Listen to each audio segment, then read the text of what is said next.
No breathing room.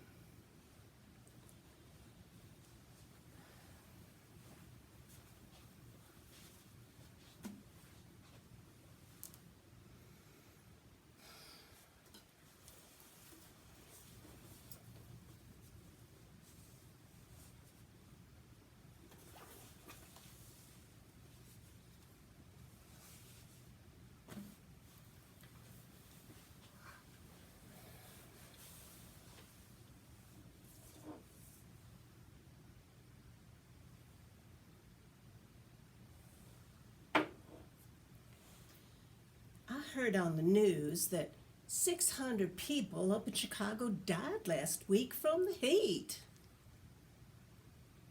Mostly old people, laying there dead all by themselves. It's been over 100 degrees down here 10 days in a row. Noonie sent me out in this heat to get her powdered donuts. Walking in the house is like walking in a freezer. I don't know why she keeps it so cold. Maybe she's afraid they'll find her dead like those other old people.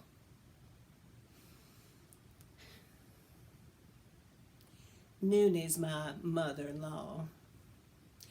Donald, her son, is my husband. Donald's home from work. He's sitting in the living room in his recliner. Noonie's over there in her matching recliner. A pitcher of iced tea sits on the table between them, next to Noonie's ashtray. That table's all scarred with water stains and burns from Noonie's cigarettes. My mama gave me that table 30 years ago as a wedding present.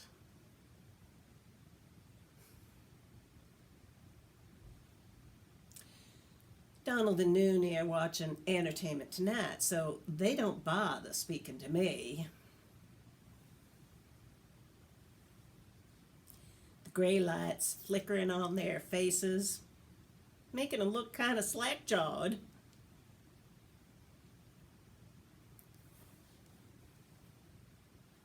Oh my, their hearts looking all serious. Oh, they're watching that Christmas home video of those two babies Susan Smith drowned. Now they put two numbers up on the television screen. You dial 1-900 number if you want a Susan Smith executed. You dial the other number if you just wanted to rot in prison.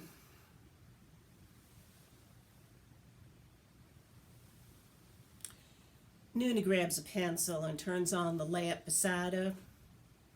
The one with the plastic still wrapped around the shade. The one she bought 8 years ago when I was in Baptist Hospital having my hysterectomy. She writes down the numbers. Then she stubs out a cigarette and takes a gasp of air from the little green tank that sits beside her on the floor. Now she punches in the numbers on the Blue Princess telephone and says, "Execution."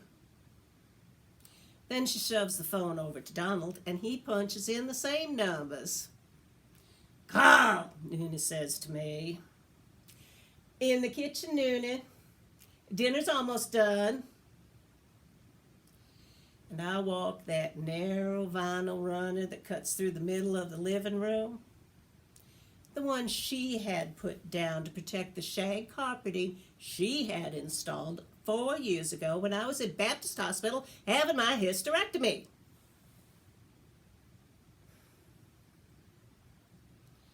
"You get my donuts?" That means Entertainment Tonight is off and Wheel of Fortune is on. "Yes, Noonie." And I look around at the kitchen at Nooney's dinette set, Nooney's teapot clock, Nooney's favorite dinner setting on the stove, salmon croquettes, mashed potatoes, and LeSueur English peas. And I wonder, is execution really worse than life in prison?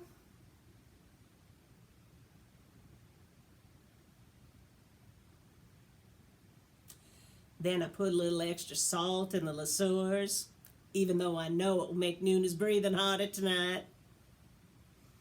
You see, Nooney had triple bypass surgery in April. It was the same sort of operation they did on Jesse Helms. It's my understanding they used a pig's aorta to replace the diseased valve in Nooney's heart. I reckon they were counting on a pig's heart as something Nooney might not reject. But we almost lost her anyway. One night, I was setting up at the hospital when the nurse from critical care comes running down the hallway to get me. I go into Nooney's room, and she's laying there with the oxygen mask tied across her mouth so she can't talk. Her skin was the sheen of raw biscuit dough. The blips on the machine were getting closer and closer together. Nooney, honey, if you want to go on, you go on. I'll be here to take care of Donald. Her eyes started rolling around like marbles under their lids, and her hands started twitching like a dying rattlesnake. And the blips slowed down. We brought her back home again for me to take care of. Donald tramps into the kitchen now to get more ice for the tea. Execute the bitch. He used to not talk like that. Started talking like that when he lost his job as manager at the county bank. A big New York bank came through these parts, buying up all the little banks like Sherman marching through Georgia. They laid Donald off 18 months before he could draw his pension. Took him 2 years to find a new job. Changing oil at the Quickie Lube. Dinner ready? Nooney's hungry. Yes, Donald. I fixed your favorite. Croquettes? You had croquettes not before last, Loretta. Where's your mind? Takes a cigarette out of his pocket, goes to light it, his hand shaking. You can't smoke in here, Donald. The kitchen is mine.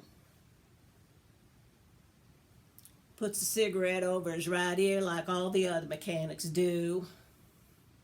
He never used to do that sort of thing either when he worked at the bank. Donald, I went to see the doctor this morning. He thinks I shouldn't be lifting your mama out of the tub anymore. I can't see his face because it's hidden by the freezer door, but I can tell he stopped dropping ice into the pitcher for a minute. Donald, I'm going back in for surgery. They may cut off my other breast.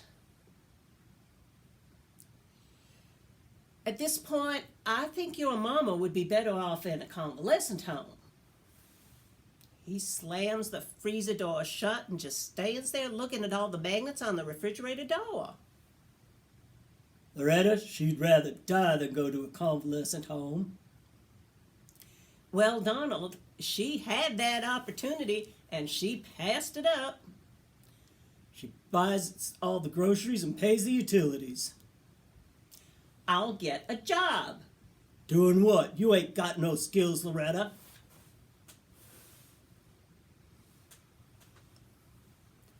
I take the fork and start stabbing those salmon patties out of the skillet and onto his mama's platter. When I turn around, Donald's at the kitchen sink holding a knife. Donald, I can't stand your mama in the house anymore. Loretta, don't start. Donald, it's either her or me. Loretta, I don't know what you want. I want something different before I die. She's waiting on a tea. Donald, you walk away from me now, and it's over.